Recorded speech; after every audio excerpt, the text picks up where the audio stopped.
부르심에 합당한 공동체라는 말씀의 제목으로 함께 말씀 나누겠습니다. 부르심에 합당한 공동체.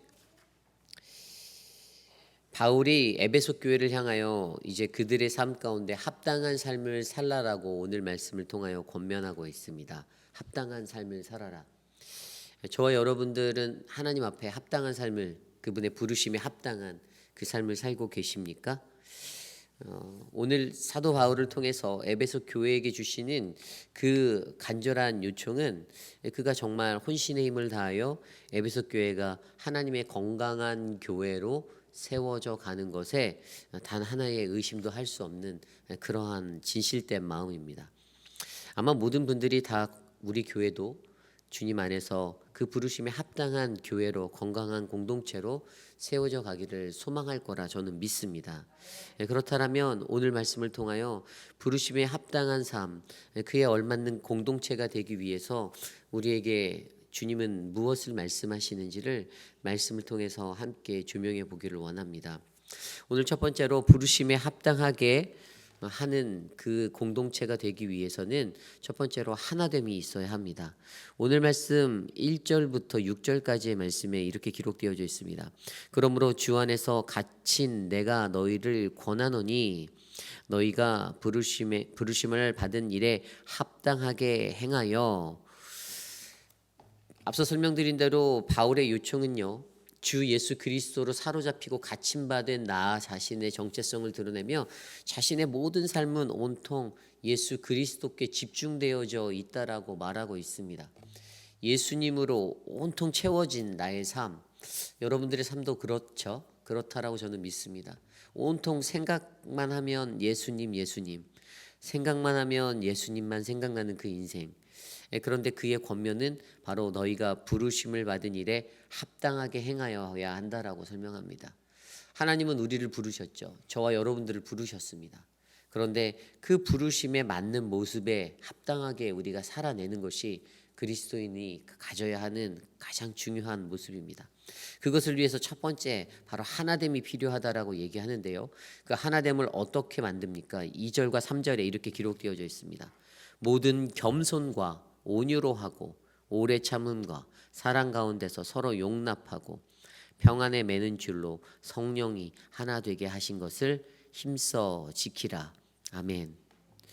그들이 그렇게 하나 되기 위해서는요, 겸손함이 필요하다. 온유한 것이 필요하다. 오래 참는 것이 필요하다. 그리고 용납하는 것이 필요하다. 그리고 평안에 매는 줄로 성령이 하나 되게 한 것을 내가 힘써 지키는 그것이 필요하다라고 설명합니다. 하나 된다라는 게 쉬운 것입니까? 우리 공동체만 들여보아도 다 다르잖아요. 제가 가지고 있는 모습이 다르고요. 또 여러분들이 갖고 있는 모습들이 다릅니다. 우리가 잘 알고 있는 MBTI만 봐도 인간의 갖고 있는 기질, 성향, 성격을 16가지로 나눠놨죠. 그러한 것들 외에도 이제 뭐 디스코라는 것도 있어요. 근데 디스코도 사람의 유형들을 이렇게 막 분해놨거든요. 너무나도 다양한 사람들이 이 세상에 살아간다라는 것입니다. 그런데 하나 된다라는 것은 무엇일까요? 하나 된다라는 것은 내가 그냥 없어져서 그냥 이렇게 녹아져서 하나로 융합되는 것들을 설명합니까? 물론 그럴 수도 있죠. 그런데 사실은 가장 좋은 하나됨은요, 있는 모습 그대로를 인정하고 서로의 부족한 것들을 보충하는 유기적인 공동체로서 세워져 가는 게 가장 건강한 모습입니다. 왜냐하면 사람이 자기 자신을 있는 기질의 것들을 억지로 바꿔서 살아낸다는 게 굉장히 힘들잖아요. 사람 쉽게 안 바뀐다라고 하지 않습니까? 안 바뀝니다. 안 바뀌는데 가장 중요한 것은 다른 사람을 인정하지 않기 때문에 이게 문제가 되는 거예요. 다른 사람을 인정하면 마음이 편해요. 그냥 저 사람은 저렇구나. 그냥 저 사람 저렇게 살아가는데 뭐 이렇게 생각하고 살면 그나마 마음이라도 편한데 자꾸만 다른 사람이 하는 게 내 눈에 걸리는 겁니다. 자기 기준만이 정답이다라고 믿고 살아가는 그 마음 때문에 그렇죠. 그래서 공동체가 조화를 이루어야 하는데 이 불협화음이 나는 거예요. 그래서 이 조화를 이루기 위해서 서로 다른 소리들이 모여져서 하나가 되면 어떤 소리가 납니까? 하모니를 이룰 수가 있잖아요. 그러면 그 나름대로의 하모니가 날 수 있는데 그것도 안 나는 겁니다. 이 안타까운 현실이죠. 그래서 가장 중요한 것은요, 그들 안에 겸손과 온유와 오래 참음으로 평안에 매는 줄로, 쉽게 말해서 성령으로 하나가 되게 하여서 우리가 이것들을 힘써 지켜야 한다라는 것입니다. 그러면 하나 될 수 있다라는 거예요. 그래서 하나가 되어야 하는지에 대해서 바울이 4절 이후에 말하는데요. 몸이 하나고 성령도 하나고 또 너희가 부르심의 한 소망 안에서 부르심을 받았으니 주도 한 분이고 믿음도 하나고 세례도 하나고 하나님도 한 분이시니, 이렇게 설명하고 있습니다. 하나가 되어야 하는 그 이유에 대해서 예수 그리스도라는 한 소망 안에 부르심을 받은 우리들이 어떻게 해요? 같은 부르심을 받았다라고 설명하지 않습니까? 나는 이것을 하는 사람으로 불렀는데, 나는 이것을 하라고 나를 부르셨는데, 물론 그 말도 맞을 수 있어요. 그런데 정확하게 들여다보면 예수 그리스도의 이름으로 부르심을 받은 모든 백성, 모든 성도들에게는 온 인류 가운데 하나님의 구원의 사역을 이루기 위한 그 사명이 다 동일하게 있다는 말씀입니다. 그 사람들을 통하여서 하나님이 이 땅에 구원을 이루기 원하시고, 하나님이 이 땅에 하나님의 나라를 세워 그 복음의 역사를 이루기 원하신다라는 가장 기초적인 같은 부르심이 우리들에게 있다라는 사실들을 저와 여러분들이 기억하셔야 합니다. 그래서 성령의 도우심을 바라며 어떻게 해요? 힘써 지켜야 한다라고 말합니다. 이것은 우리가 노력해야 하는 부분입니다. 가만히 있어서 된다라는 게 아닙니다. 그냥 피차 없어지지 않아도 되니까, 그냥 뭐 있는 모습 그대로 인정하고 살면 되니까 그냥 가만히 있으라는 말이 아닙니다. 이것을 위해서는 힘써 지키는 이 노력이 반드시 필요하다라는 것입니다. 이 힘써 지키다라는 헬라어 스푸다조라는 말은요, 애쓰고 노력하는 것을 말하고, 이것은 스푸다조라는 원어 자체가 현재 분사형이에요. 현재 분사가 의미가 무슨 뜻이죠? 이것은 바로 지속적인 것, 계속되어져야 하는 것, 앞으로도 계속될 것, 과거에도 됐고 지금도 그렇고 앞으로도 계속돼야 하는 그러한 나의 상태에 대해서 얘기하는 거잖아요. 여러분들이 힘써 지키셔야 한다라는 것입니다. 어떻게 해요? 하나 되기 위해서. 그것을 오늘 사도 바울은 이야기하고 있습니다. 부르심에 합당한 공동체의 모습은 바로 하나됨을 위해서 힘써 노력하고 힘써 애쓰는 공동체여야 합니다. 그러기에 우리는 돌아보기 원합니다. 과연 나는 하나됨을 위해서 얼마나 피차 노력하고 있는가? 공동체의 유익을 위해서, 공동체 하나됨을 위해서 나는 여전히 내 목소리 내고 있는가? 내 고집 피고 있는가? 내 목소리 커서 마음에 안 들면 이게 마음에 안 드는데 왜 그렇게 합니까? 라고 얘기합니까? 아니면 한 번쯤 되돌아보고 나를 돌아보고 하나님이 우리 공동체에 주신 그 의미가 있을 텐데 무엇입니까? 라고 엎드려 기도하십니까? 그것들을 한번 되짚어보고 깊이 있게 묵상해보는 우리 모두가 되시기를 간절히 소망합니다. 결국에 우리 공동체를 하나님께서는 하나 되게 하십니다. 그리고 하나 되게 하실 것입니다. 하나 되게 하셨습니다. 어떻게 해요? 바로 하나님이 주시는 그 성령으로 말미암아 우리는 이 하나됨의 부르심을 온전히 이루는 아름다운 공동체가 되기를 간절히 소망합니다. 오늘 두 번째로 부르심에 합당한 공동체의 모습, 그것은 바로 온전케됨입니다. 온전케됨. 오늘 말씀 7절 이후에 그 온전케됨에 대해서 이야기하고 있습니다. 7절에 이렇게 나와 있죠. 우리 각 사람에게 그리스도의 선물의 분량대로 은혜를 주셨나니. 이제 각자의 개개인에 대한 모습을 이야기하는데 하나님이 그 사람에 맞게 그리스도의 선물들을 다 주셨다고 합니다. 이것은 은사죠. 제가 가지고 있는 은사가 있고 여러분들이 가지고 있는 은사, 물론 동일한 은사도 있겠지만 다른 은사도 있을 것입니다. 어떤 사람은 뭐 한 개의 은사가 있고 어떤 사람은 두 개, 세 개의 은사가 있고, 그것은 사람마다 다 다릅니다. 우리 교회도 돌아보면 어떤 분들은 섬기는 일에 열심입니다. 한 영혼들에 관심하는 분들이 계십니다. 또 어떤 분들은 어떤 탁월한 구조적인 시스테매틱한 능력이 있어서 조직력을 갖추고 일을 기획하고 이런 일들에 뛰어나신 분들도 있습니다. 또 어떤 사람들은 다른 사람을 격려하는 것에 아주 일반인 일들도 있습니다. 그런 은사가 있어요. 그런데 불평하는 은사는 없기를 소망합니다. 어떤 분들에게는 불평의 은사가 있어서 눈에 보이는 것마다 불평하면 그건 은사가 아닙니다. 하나님이 불평은 은사로 주지 않으셨어요. 그렇게 하나님이 우리에게 각 사람에게 선물로 이 은혜를 주셨는데, 그런데 그것에 대해서 뭐라고 말합니까? 오늘 말씀 11절에는 하나님께서 어떤 사람은 사도로 세우시고, 어떤 사람은 선지자로 세우시고, 어떤 사람은 복음을 전하는 자, 어떤 사람은 목사와 교사로 삼으셨다라고 말하고 있습니다. 하나님께서 이런 다양한 모습의 일꾼들로, 그 직분들로 그들을 공동체 안에다가 세워두셨습니다. 우리 공동체에도 그러한 직분들의 사람들이 있습니다. 어떤 자들은 집사로, 어떤 자들은 장로로, 어떤 사람들은 그냥 성도라는 이름으로 부르심을 맡은 모습으로 세워주셨고, 또 어떤 분들은 교사로도 불러주셨고, 각각의 다른 모습으로 하나님께서 우리를 불러주셨는데, 그 다양한 것들 가운데 어떠한 것들을 우리에게 말씀하시죠? 온전케 되는 것이 중요하다라고 말합니다. 그런데 오늘 말씀 12절과 13절을 한번 볼까요? 이는 성도를 온전케 하여 봉사의 일을 하게 하며 그리스도의 몸을 세우려 하심이라. 우리가 다 하나님의 아들을 믿는 것과 아는 일에 하나 되어 온전한 사람을 이루어 그리스도의 장성한 분량이 충만한 데까지 이르리니. 이 12절 13절이 굉장히 중요해요. 근데 여기서 유독 눈에 들어오는 게 온전하게 하여라는 두 가지 단어가 보이죠. 12절에 온전하게 하여, 13절에 온전한 사람을. 이 두 단어, 헬라어 단어는 다른 단어예요. 우리가 13절에 보고 있는 온전한 사람은 전에도 말씀에서 전했듯이 헬라어 텔레오스라는 단어를 썼어요. 이것은 온전케 되는 것인데 그 제거하는 것이다라고 말했잖아요. 죄를 제거하는 모습이 담겨져 있다라고 제가 설명드렸습니다. 온전하게 하는 것은 내가 하나님께 흠이 없는 자가 되기 위해서 내가 가지고 있는 어긋난 모습들을 제하여 버리는 그 죄악된 모습을 제거하는 것이 반드시 필요한 온전함이다라고 제가 설명드렸습니다. 그런데 오늘 12절에 나와 있는 온전하게 하여라는 단어는 헬라어 카타르티스몬이라는 단어를 썼어요. 이것은 그물을 수선하거나 아니면 어떤 외과 의사가 그 사람의 뼈를 맞추기 위해서 하는 그러한 활동들, 그리고 어떠한 잘못된 것들을 바르게 교정 잡는 모습들을 사용할 때 바로 이 헬라어 카타르티스몬이라는 단어를 사용했습니다.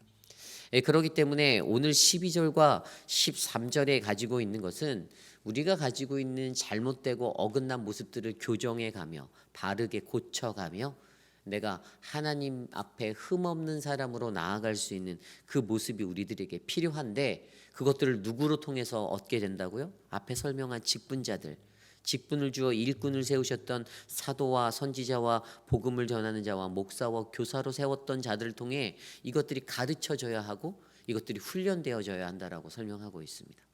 특별히 오늘 마지막 거기서 어떤 사람은 목사와 교사로, 이 목사와 교사로라는 두 가지 단어를 헬라 원어 성경에서 펼칠 때 정관사를 한 번밖에 사용하지 않았어요.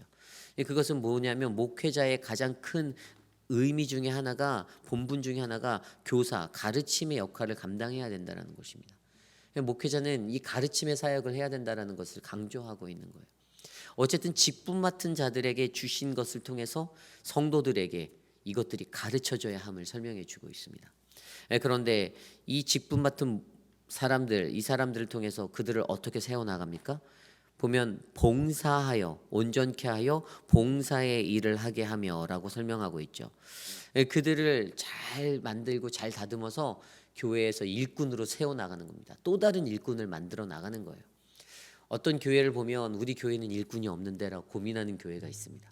그런데 그 교회의 근본적인 문제를 들여다보면 세워져 있는 기존의 직분자들이 제대로 그것들을 감당하지 못할 때 또 다른 봉사자들이 세워짐을 얻질 못해요.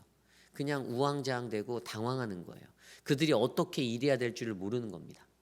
그러므로 직분자들은요, 그들을 온전케 하기 위해서 내가 먼저 본일에서 먼저 섬기고 먼저 헌신하고 먼저 교회라는 공동체 안에서 하나님의 귀한 사역을 감당하셔야 합니다.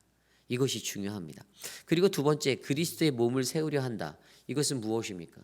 그들의 것들을 가르쳐서 그들의 잘못된 것들을 좀 교정해서 하나님의 몸된 교회, 이 거룩한 교회를 아름답게 세워나가는 겁니다. 나 혼자만의 것이 아니라 함께하는 사람들이 온전하게 세워져 갈 때, 그리스도의 몸이 우리 교회 가운데 중심적으로 세워져 갈 때 우리 교회는 더욱더 건강한 교회로 성장할 수가 있습니다. 양적으로 성장하는 것이 아니고 영적으로, 내적으로 강건해지는 교회가 될 수 있다는 것을 설명해 주고 있습니다. 그리고 또 다른 것이 무엇입니까? 13절에 나왔던 대로 그리스도의 장성한 분량에까지, 그 충만한 데까지 이를 수 있다라고 설명합니다. 이것은 무엇을 말합니까? 유혹에 빠지지 않는 거예요. 이것은 속임수와 간사함, 어린아이와 같은 미성숙한 모습의 삶들을 살아내는 것이 아니라 이제는 성숙한 삶을 살아갈 수 있도록 그들이 견인되어져서 그들이 세워져 가는 공동체를 만들어 간다라는 사실입니다. 이것이 어떻게 해요? 직분자와 각각의 사명을 준 그 사역자들을 통해서, 그 직분자 일꾼들을 통해서 교회가 건강한 공동체로 이렇게 만들어 가도록 하나님께서 인도해 주신다는 것입니다. 이 온전하다라는 것이 그래서 중요한 것입니다. 나 혼자만 온전하면 되는 것이 아니라 공동체에 있는 사람들이 함께 그 온전하게 하고 온전한 사람을 이루기까지 그렇게 함께 일구어져 가는 것, 그런 것들이 바로 우리 교회에 저는 부어지는 하나님의 은혜가 될 줄 믿습니다. 그리고 한 가지 더 우리가 기억해야 하는 사실이 있는데, 그것은 이 온전함이다라는 것. 우리가 성경에서 보면 구약 시대에 노아나 욥을 어떤 사람이라고 불렀죠? 하나님께서는 온전한 자라고 평가하셨잖아요. 그런데 그 온전함이 어디서 오는지를 잘 생각해야 돼요. 그들이 가졌던 온전함들이 어디에서 왔는가?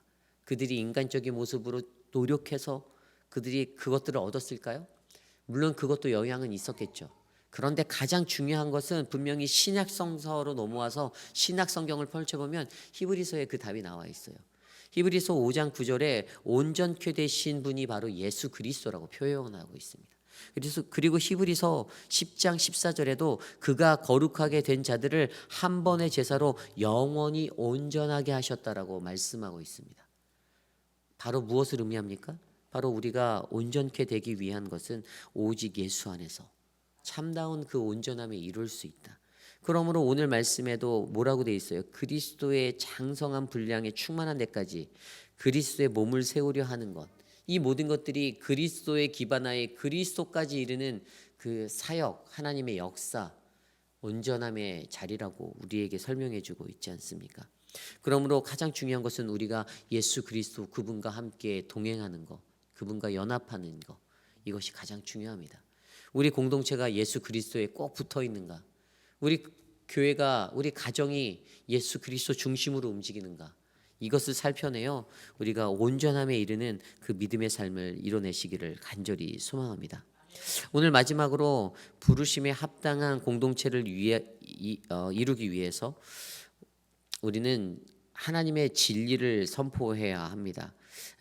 오늘 말씀 15절이에요. 오직 사랑 안에서 참된 것을 하여 범사에 그에게까지 자랄지어다. 그는 머리니 곧 그리스도라. 아멘.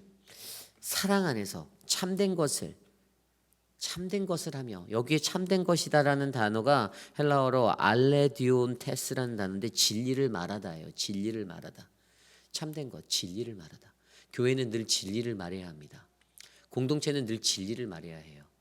사람들은 쉽게 거짓말하잖아요. 주변에 둘러보십시오.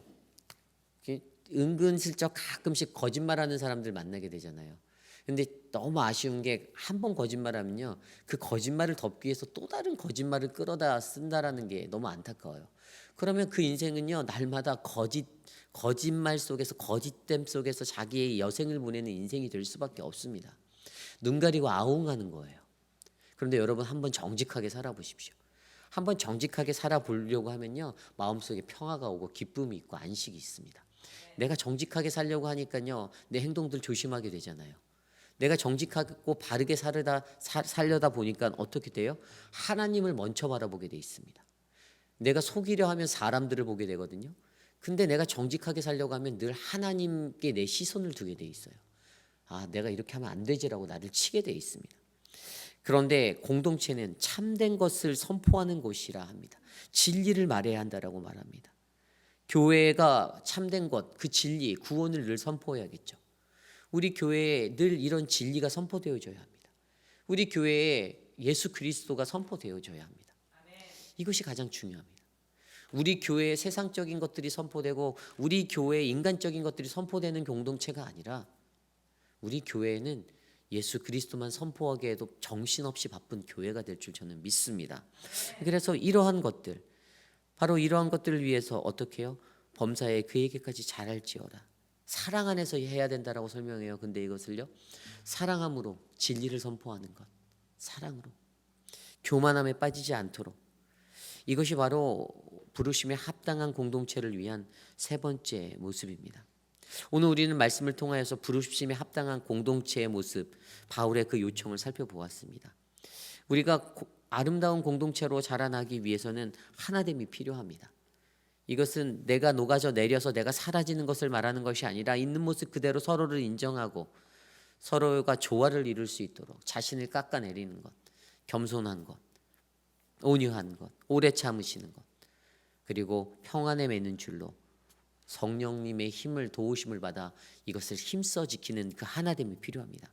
그리고 두 번째로 우리에게는 온전케 됨의 모습이 필요합니다. 각자에게 재능을 주셨던 그 은사를 주셨던 그분의 세우심에 따라 그 자리에서 내가 장로가 됐으니 이제 나는 다 이루었노라가 아니라 내가 장로가 되었으면 그 장로의 본분에 맞게, 그 부르심에 맞게 다른 이들을 격려하고 가르치고 온전케 될 수 있는 믿음의 지체들로 견인해내는 것. 그래서 우리 공동체가 온전케 서는 것, 그리스도의 몸으로 예수 그리스도 안에서, 오직 예수 안에서 성숙과 소망이 있는 그 믿음의 공동체가 되는 것. 그리고 마지막으로 우리에게 말씀하신 것은 오직 사랑 안에서 진리만을 선포하는 그러한 공동체가 되어서 하나님이 세우신 우리 회의빛 한인 장로교회가 이 세상 그 어디에서도 하나님의 기쁨이 되는 부르심에 합당한 공동체가 될 줄 저는 믿습니다. 이것을 위해서 함께 고민해 보기 원합니다. 과연 나는 교회 안에서 평안과 연합을 위해서 나는 무엇을 하는가? 나는 우리 교회 공동체를 위해서, 우리 공동체가 부르심에 합당한 공동체가 되기 위해서, 하나됨을 위해서, 온전케 됨을 위해서, 그 하나님의 말씀의 진리를 선포함에 과연 나는 어떠한 모습을 하는가? 여러분들이 이 하루 동안 살아내시면서 곰곰이 고민해 보시기를 간절히 소망합니다. 오늘 주신 말씀을 놓고 함께 기도하기 원합니다. 하나님, 우리의 삶 가운데 하나님이 주시는 그 부르심에 합당한 공동체를 허락하여 주셔서 감사합니다. 이 공동체가 하나님이 원하시는 공동체, 세상 그 어느 곳에서도 주의 영광 나타내는 공동체 되게 하옵소서. 이 시간 함께 기도드립니다.